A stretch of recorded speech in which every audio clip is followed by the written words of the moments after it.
వరకు కూడా ఈ ఊరికి ఇట్లాంటి పరిస్థితే ఎదురైంది. ఆజాద్ ఎప్పుడైతే చనిపోయాడో అప్పటి నుండి కూడా ఇట్లాంటి పరిస్థితులు.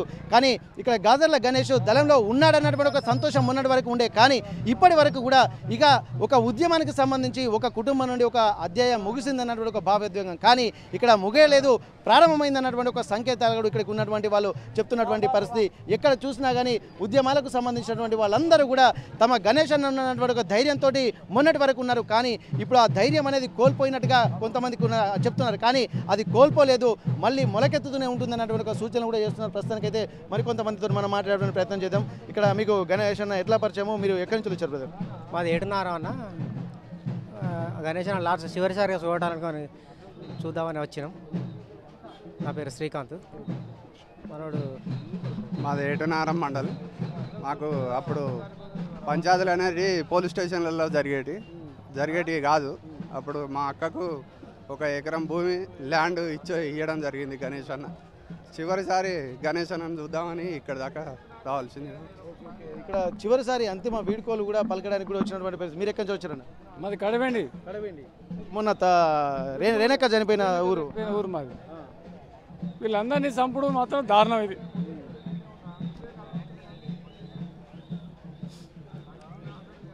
పేదలకు అన్నం పెట్టలు చంపుతారు ప్రభుత్వం. సరైనది కాదు ఇది. అమిత్ షా నశించాలి,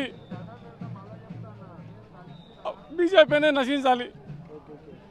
ఇక్కడ చూసిన ఒక భావోద్వేగం అయితే కనిపిస్తుంది. ఎందుకంటే కడవెండి అంటే ఒక కొద్ది నెల 2 నెలల వ్యవధిలోనే ఇక్కడ తరాలపల్లి, అలాగే తరాలపల్లిలో సారయ్య, కడవెండిలో రేణుకక్క, ఇప్పుడు ఇక్కడ వెలిశాలలో కూడా గణేష్ అన్న, ఇక్కడ వీళ్ళందరూ కూడా ఒక్కరొక్కరు కూడా చనిపోవడాన్ని కూడా ఇక్కడ ఉన్నటువంటి వాళ్ళు జీర్ణించుకోలేకపోతున్నటువంటి పరిస్థితి. ఎక్కడ చూసినా కానీ ఒక రకమైనటువంటి ఆవేదన, ఆందోళన పూరితమైనటువంటి వాతావరణం అయితే ఇక్కడ కనిపిస్తున్నటువంటి పరిస్థితి. ఇక్కడ పాలాభిషేకం చేయడంతో పాటు పుష్పాలను ఇక్కడ ఉంచుతున్నటువంటి పరిస్థితి. ఎర్ర జెండాల నడుమ, ఎర్ర జెండాల రేపరేప నడుమ అంతిమ వీడ్కోలు కూడా ఇక్కడ గాజర్ల గణేష్కు ఇస్తున్నటువంటి పరిస్థితి. ప్రస్తుతానికైతే ఎక్కడ చూసినా కానీ మహిళా మనులు కూడా ఇక్కడ ఉంటున్నటువంటి పరిస్థితి. చాలా వరకు ఇప్పటికే ప్రజా సంఘాల నేతలతో పాటు ఇక్కడ పౌర హక్కుల నేతలు ఇక వీళ్ళందరూ ఉన్నారు. వారితో కూడా మాట్లాడదాం. ఎందుకంటే కంటిన్యూగా శాంతి చర్చలు జరపాలని ఒకవైపు చెప్తున్నప్పటికీ కూడా ఇంకా ఎందుకు శాంతి చర్చలు వైపుకుండా ఎందుకు చంపుతున్నారని ఒక ప్రశ్న కూడా తలెత్తున్నాయి. మరికొంతమంది పౌర హక్కుల నేతలతో కూడా మనం మాట్లాడేటువంటి ప్రయత్నం చేద్దాం. పేద ప్రజల కొరకు పోరాటం చేసి అన్న ఈ ఉద్యమం పాట పట్టిండు. కానీ అన్న ఇవాళ పోవడం చాలా బాధాకరం. అంటే మేము ఒక 2 చరణాలు పాట పట్టినాము. మీ అమ్మ పాలు ఇచ్చి ఏమి చెప్పిందో కొడుకా, ఏ జోళ్ళ పాట పాడి ఉయ్యాలు పిందో నిన్ను ఎదనిండా ఊజారే రావో కొడుకో,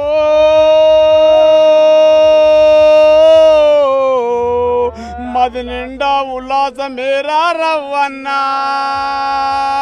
గాజర్ల రవ్వు అన్నా ఏకే కన్నేసుకొని నువ్వు నడసిపోతా ఉంటే నిన్ను నీ నడకను చూసి ఉప్పొంగే నా మనసు కొండంత కొడుక, కొండంత అండవు నీ ఊర ఓ కొడుకో,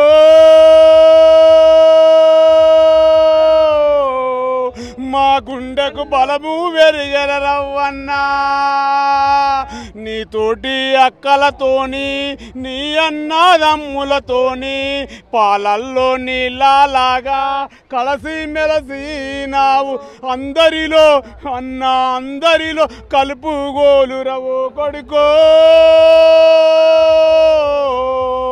గలగలగల ఉండేటోడివి రవ్వన్నా, శత్రువుతో పోరాడనికై ప్రాణాలు ఇచ్చుటకైనా, శత్రువుతో పోరాడనికై ప్రాణాలు ఇచ్చుటకైనా ఓ కొడుకో, ముందు వరదలో ఉండేటోడివి రవ్వన్నా, నీ ఆటలు ఆడిస్తాము, నీ పాటలు పాడిస్తాము, నీ ఆటలు ఆడిస్తాము, నీ పాటలు పాడిస్తాం, వాళ్ళల్లో నిన్ను చూస్తాము ఓ కొడుకో, నా కొడుక గాజర్ల రవ్వన్నా, జోహార్ గాజర్ల రవ్వన్న. ఇక్కడ ఇక్కడ ఉద్యమ బాట పట్టిన తర్వాత తను నడిచిన నడక, తను పట్టినటువంటి తీరు, ఉద్యమాల కోసం అంటే ప్రజల కోసం వెళ్తున్నటువంటి తీరును పాట రూపంలో చాలా చక్కగా వర్ణించారు. మరికొంతమంది మాట్లాడుతూ అంటున్నారు. చెప్పండి సార్. అన్న, ఇప్పుడు పేద ప్రజలు ఒక కూలి నాలికి చేసి వ్యవసాయ రంగానికి సాగు భూములు చేసుకోవాలని ఏదో కూలినాల రేట్లకు ఏది ఆయుధం పట్టిన వాళ్ళని ఇంత హింసాత్మకంగా చంపుతున్నారు. దాదాపు ఒక టెర్రరిస్టు కాశ్మీర్ తీవ్రవాదులను కాదనుకుంటా ఒక బీజేపీ ప్రభుత్వం ఓన్లీ తెలంగాణ ప్రభుత్వం మీదనే ఈ దాడి చేస్తుంది. ఆ దాడి ఏంటంటే దాని ప్రభుత్వాన్ని ఏర్పరచుకోవడానికి ఇది చేస్తున్నారు. ఇది మాత్రం ఎట్టి పరిస్థితుల్లో బీజేపీ ప్రభుత్వానికి న్యాయం కాదు.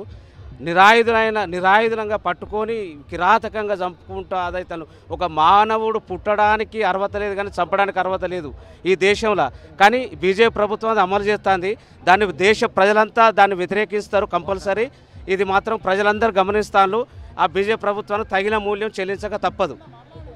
ఇక్కడ చాలా వరకు కూడా ఇక్కడ ఒక్కొక్కరు కూడా ఇక్కడికి చేరుకుంటున్న నేపథ్యంలో కూడా ఇక్కడ ప్రస్తుతానికైతే ఇక్కడ ఒక్కొక్కరు కూడా ఎందుకంటే అంతిమయాత్రలో పాల్గొనడమే కాదు, ఎందుకంటే ఇక్కడ ప్రతి ఒక్కరు తన పాటలు పాడుకుంటూ కూడా తన ఉద్యమాల పట్ల ముందుకు వెళ్తామన్నటువంటి ఒక సూచన చేస్తున్నారు. మీరు చెప్పండి. ఈరోజు మావోయిస్టు గణేష్ అలియాస్ రవణ వెలిశాల నాకు చిన్ననాటి మిత్రుడు. ఆయనతో నేను కలిసి ఉన్న రోజులు చాలా ఉన్నాయి. ఇవాళ ఆయన చనిపోయిందంటే మాకు అసలు జీర్ణించుకోలేకపోతున్నాము. ఇవాళ ఆయన పీడిత ప్రజల కోసము, ఆదివాసీల కోసము, రైతుల కోసము అన్నిటి పోరాటాలలో ఆయన పనిచేసి పోరాటాలు చేసి ఇలా అమరుడు అయినటువంటి గణేష్ అన్నకు మేము ఆయనకు జోహార్లు తెలియజేస్తున్నాం ఉన్నాము. ఓయూ విద్యార్థులు కూడా ఉన్నారు. ఎందుకంటే ఇక్కడ రాష్ట్రం నలుమూలల నుంచి కూడా వచ్చారు. ఎందుకంటే ఉద్యమం అనేది తెలంగాణ రాష్ట్రమే కాకుండా ఆంధ్రప్రదేశ్ రాష్ట్రంతో కూడా ముడిపడినటువంటి నేపథ్యంలో కూడా ఇక్కడ ప్రస్తుతానికి ప్రతి ఊరు నుంచి కూడా వచ్చినటువంటి పరిస్థితి. ప్రస్తుతానికి ఓయూ స్టూడెంట్స్ కూడా వచ్చినట్టుగా తెలుస్తుంది. రంజిత్, ఎట్లా ఉంది పరిస్థితి? ఇక్కడ వాతావరణం అయితే ఇంత ఒక వేడెక్కినటువంటి పరిస్థితి, చివరి చూపు చూసుకోవడానికి కూడా వేలాది మంది ఇక్కడ తరలి వస్తున్నటువంటి పరిస్థితి. ఎట్లా చూస్తున్నారు ఈ ఎన్కౌంటర్లన్నీ ప్రభుత్వ హత్యలు? ఫస్ట్ ఈ రాష్ట్రంలో కానీ దేశంలో కానీ జరిగే ప్రతి ఒక్క ఎన్కౌంటరు పోలీసులు వేసే హత్యానేరమే. నేను అడ్వకేట్ ఆఫ్ హైకోర్టు, నేను ఉస్మానియా యూనివర్సిటీ వచ్చినోని. ఎన్కౌంటర్లో పాల్గొన్న ప్రతి ఒక్క పోలీస్ పైన, ప్రతి ఒక్క బిడ్డల పైన 302 సెక్షన్ కింద కేసు నమోదు చేయాలి. నిజానిర్ధారణ ఫ్యాక్ట్ ఫైండింగ్ చేయాలి. హైకోర్టు సిట్టింగ్ జడ్జి కానీ, సుప్రీంకోర్టు సిట్టింగ్ జడ్జి కానీ, ప్రజా సంఘాల ఆధ్వర్యంలో కానీ, ప్రొఫెసర్ల ఆధ్వర్యంలో కానీ ఒక నిజానిర్ధారణ కమిటీ వేయాలని డిమాండ్ చేస్తున్నాం. ఆపరేషన్ కగార్ పేరు మీద జరుగుతున్న దాడి కేవలం మావోయిస్టుల మీద కాదు, మావోయిస్ట్ పార్టీ మీద కాదు. ఈ దేశంలో దండకారణ్యంలో మధ్య భారతంలో జరుగుతున్న ఆదివాసుల ఊచకోత అనేది ఈరోజు జరిగేది కాదు. ఆపరేషన్ గ్రీన్ హార్ట్ నుంచి మొదలు పెడితే మధ్య భారతంలో ఇప్పటిదాకా సాగుతూనే ఉన్నది. మోడీ కానీ అమిత్ షా కానీ నెక్స్ట్ ఇయర్ 2026 మార్చ్ 30 వరకు మావోయిస్టు రహిత భారత్గా ప్రకటిస్తాం, మేము చేస్తామనే ప్రగల్భాలుతున్న మోడీ అమిత్ షా. అది ఎవరి తరం కాదు. ఈ దేశంలో కానీ, రాష్ట్రంలో కానీ, ప్రపంచంలో కానీ ఎక్కడ అన్యాయం జరిగితే అక్కడ స్పందించే గుణం ఉన్న విప్లవ పంతా ఎంచుకున్న విప్లవకారులు, ప్రజాస్వామికవాదులు. ఈ దేశంలో మావోయిస్ట్ పార్టీ కోరుకునేది ఏంది? మావోయిస్ట్ పార్టీ డిమాండ్ చేస్తున్నది ఈ భూమి అనేది దక్కాలని చెప్పారు ప్రజలకు. దళితులకు, ఆదివాసులకు, ముస్లింలకు రక్షణ కావాలని చెప్పింది. ఆదివాసులకు పీసా యాక్ట్ ఇంప్లిమెంట్ కావాలని చెప్పింది. 5th షెడ్యూల్ ఇంప్లిమెంట్ కావాలని చెప్పింది. ఆర్టికల్ 1/70 యాక్ట్ ఇంప్లిమెంట్ కావాలని చెప్పింది. మధ్య భారతంలో జిందాల్ కానీ, పోస్కో కానీ, అదాని గ్రూపులు కానీ, అంబానీ గ్రూపులు కానీ, మొత్తం కార్పొరేట్ మాఫియా కానీ ఎంటర్ అయ్యి వాళ్ళకు దోచిపెట్టే విధంగా ఈ దేశంలో మధ్య భారతంలో ఉన్న అటవీ సంపదను, ఖనిజాలను, యురేనియంను, ఐరన్ను, మాంగనీస్ను, మొత్తం భూగర్భంలో ఉన్న కొన్ని వేల లక్షల కోటానుకోట్ల సంపదను దోచిపెట్టే విధానానికి తెరయించిన మోడీ ఎప్పటికైనా మీ ఆశలుగానే మిగులుతాయి. ప్రజలు ఖచ్చితంగా ఈరోజు స్తబ్దంగా ఉండొచ్చు, నిర్మాణాలు కమిటీలు స్తబ్దంగా ఉండొచ్చు, కానీ ఖచ్చితంగా ప్రజా విప్లవం అనేది ఇవాళ కాకపోతే రేపని వస్తుంది. ఎందుకంటే ఒక ఫిలాసఫీ చెప్తుంది, ఒక నిర్మాణం చెప్తుంది, ఒక చర్యకు ప్రచర్య ఉంటుంది, ఒక నూతన చలనలో ఉండే ఒక సిద్ధాంతాన్ని నమ్మే వ్యక్తులుగా, ఒక సమాజంగా ఎప్పుడో ఒక ఉరవాడిని సంతరించుకుంటుంది. మావోయిస్ట్ పార్టీ ఈరోజు గణేష్ను పోగొట్టుకోవచ్చు. చర్చల ప్రతినిధి ఆయన, ఒక మిలిటరీ క్యాండిడేట్ కాదు, ఒక చర్చల ప్రతినిధి. నల్లమల నుంచి 2004లో మంజరా గెస్ట్ హౌస్కు అదే ఉమ్మడి ఏపీ రాజశేఖర రెడ్డి ప్రభుత్వంలో ఆయన ఏం మోసుకొని వచ్చిండు? ఈ దేశంలో, ఈ రాష్ట్రంలో అట్లీస్ట్ ఉమ్మడి ఏపీలో ప్రజలు ఏడవకుండా ఉండాలని కోరుకున్నాడు. దళితులు కానీ, ఆదివాసులు కానీ, ముస్లింలు కానీ, బీసీలు కానీ సమస్త ప్రజానీకానికి ఈ భూమి హక్కు కావాలని చెప్పిండు, సమానం కావాలని చెప్పిండు. రాజకీయ ఖైదులను విడుదల చేయమని కోరుకున్నది పార్టీ. అంతే తప్ప కానీ హింస, రక్తపాతము, ఉన్మాదం చేయమని చెప్పలే.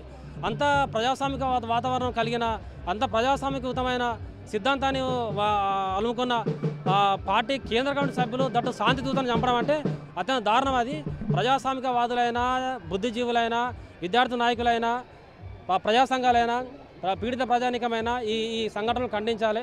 ఆపరేషన్ కగార్కు ప్రతి ఒక్క వ్యక్తి కానీ, దేశంలో ఉన్న ప్రతి ఒక్క ప్రజా సంఘం కానీ కదలాలి. ఎందుకంటే ఆపరేషన్ కగార్ ఈరోజు మావోయిస్ట్ పార్టీ మీద నుంచి మొదలు పెడితే మావోయిస్ట్ పార్టీ భుజం మీద తుపాకీ పెట్టి ఆదివాసులను కొట్టే ప్రక్రియ ఇది. ఎందుకంటే దండకారణ్యంలో మధ్య భారతంలో అసలు ఎలాంటి చట్టాలు లేవు. మొత్తం పారామిలిటరీ బలగాలు, బీఎస్ఎఫ్ జవాన్లు, కోబ్రా కమాండోస్, సల్వాజూడం పేరు మీద డిఆర్జీ బలగాలు తప్ప అసలు ఆదివాసులకు హక్కు లేదు, రక్షణ లేదు. నేనేమంటున్నా అంటే ప్రజాస్వామిక దేశం అని ఇది అనకండి దయచేసి. ఇది ఒక భయపడే దేశం ఎదుగుతుంది కాబట్టి ఇది ఒక డెమోక్రటిక్ కంట్రీ అంటే సిగ్గేస్తుంది ఎవరికైనా. ఎందుకంటే చంపే దేశం అని చెప్పండి, డైరెక్ట్ చంపుతామని చెప్పండి. మీరు నక్సలైట్లను కాదు, ఆదివాసులను చంపుతాము, దళితులను చంపుతాము, ముస్లింలను చంపుతామని చెప్పండి. అప్పుడు గెరిల్లా వార్ఫేర్ అంతర్యుద్ధం జరుగుతుందో ఏం జరుగుతుందో అర్థమవుతుంది. కాబట్టి ఆపరేషన్ కగార్కు ప్రతి ఒక్కరు వ్యతిరేకించాలి, ప్రజాస్వామికవాదులుగా ప్రతి ఒక్కరు ఖండించాలి. కగారులో ఎన్కౌంటర్ అయిన ప్రతి ఒక్క అమరునికి జోహార్లు. వీళ్ళు చెప్తున్నది ఏంటంటే ఇక్కడ ప్రతి ఒక్కటి కూడా 302 సెక్షన్ కింద ఎన్కౌంటర్లో ఎవరైతే పాల్గొన్నారో వాళ్ళందరిపై కేసులు నమోదు చేయాలని చెప్పి అంటున్నారు. ఆపరేషన్ కగార్ను వెంటనే నిలిపివేసి ఇక్కడ రాజ్యాంగబద్ధంగా వ్యవహరించాల్సినటువంటి పరిస్థితి. కానీ అక్కడ ఎక్కడా లేకుండా, ఇంప్లిమెంటేషన్ లేకుండా మాత్రం అనేక ఇబ్బందులకు గురి చేస్తూ ఈ పెసా యాక్ట్ కానీ ఇవన్నింటినీ కూడా తుంగలకు తొక్కుతున్నటువంటి పరిస్థితి. ప్రజలకు భూమి కావాలని చెప్పి, ప్రజాస్వామ్య వ్యవస్థ నిలబడాలని చెప్పి కోరుకోవడం తప్ప అన్నటువంటి ఒక ప్రశ్నలు కూడా తలెత్తుతున్నటువంటి నేపథ్యంలో ఇవన్నీ కూడా పోలీసులు అలాగే ప్రభుత్వాలు చేస్తున్నటువంటి హత్యలుగానే ఇక్కడ అభివర్ణిస్తున్నారు. ఏదేమైనప్పటికీ కూడా ఇప్పటి వరకు జరుగుతున్నటువంటి చర్చల ప్రతినిధిగా ఉన్నటువంటి ఇక్కడ గాజర్ల గణేష్ హత్యను కూడా తీవ్రంగా ఖండిస్తున్నారు. ఎందుకంటే శాంతి కోరుకుంటున్నటువంటి వ్యక్తిని చంపేంత సాహసం చేయడం కూడా ఇక్కడ ప్రజాస్వామ్య వ్యవస్థ పతనం కావడానికి ఒక పరాకాష్ఠగా దీన్ని అభివర్ణిస్తున్నటువంటి పరిస్థితి నెలకొంది. ఇండియా పాకిస్తాన్ ఉద్రిక్తతలపై లేటెస్ట్ అప్డేట్స్ కోసం డౌన్లోడ్ చేసుకోండి RTV లైవ్ యాప్.